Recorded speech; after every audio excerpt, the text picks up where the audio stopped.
നമുക്ക് കുറച്ച് കല്ലുമ്മക്കായ ഇട്ടിട്ടുണ്ട്. കല്ലുമ്മക്കായ എങ്ങനെയാണ് ക്ലീൻ ചെയ്യുന്നതെന്ന് നോക്കാം. പാറക്കെട്ടുകൾ, പ്രത്യേകിച്ച് കടലോര പ്രദേശങ്ങളിലൊക്കെ പറ്റിപ്പിടിച്ച് വളരുന്ന ഒരു കക്കവർഗ്ഗമാണ് കല്ലുമ്മക്കായ.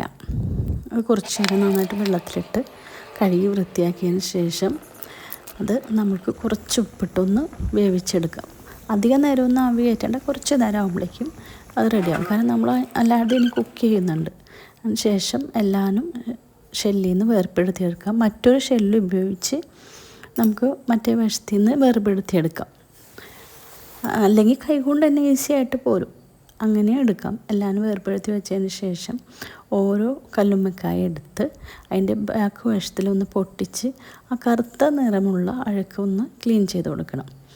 അതിൻ്റെ സൈഡിൽ തന്നെ ഒരു ചെറിയ നൂല് പോലത്തെ ഇതുണ്ടാവും, അതും വലിച്ച് കളയണം. പിന്നെ ചില കല്ലുമ്മക്കായയിൽ ചകിരി പോലത്തെ ഒരു നൂല് പോലെ ഉണ്ടാവും, അതും നമ്മൾ പൊട്ടിച്ച് കളയണം. ഒന്ന് തിരിച്ചാൽ മതി, അതും പൊട്ടിപ്പോരും.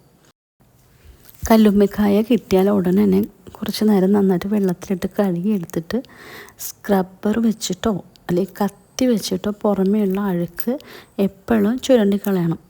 എന്നിട്ട് നമ്മൾ നന്നായിട്ട് കഴുകി വൃത്തിയാക്കി കുറച്ച് നേരം ഒന്ന് ആവിയേറ്റി, ചെറിയ ഉപ്പിട്ട് ആവിയേറ്റി എടുത്തു കഴിഞ്ഞാൽ കല്ലുമ്മക്കായ നമുക്ക് നല്ല അടിപൊളിയായിട്ട് പല രീതിയിൽ വിഭവങ്ങൾ കുക്ക് ചെയ്തെടുക്കാം.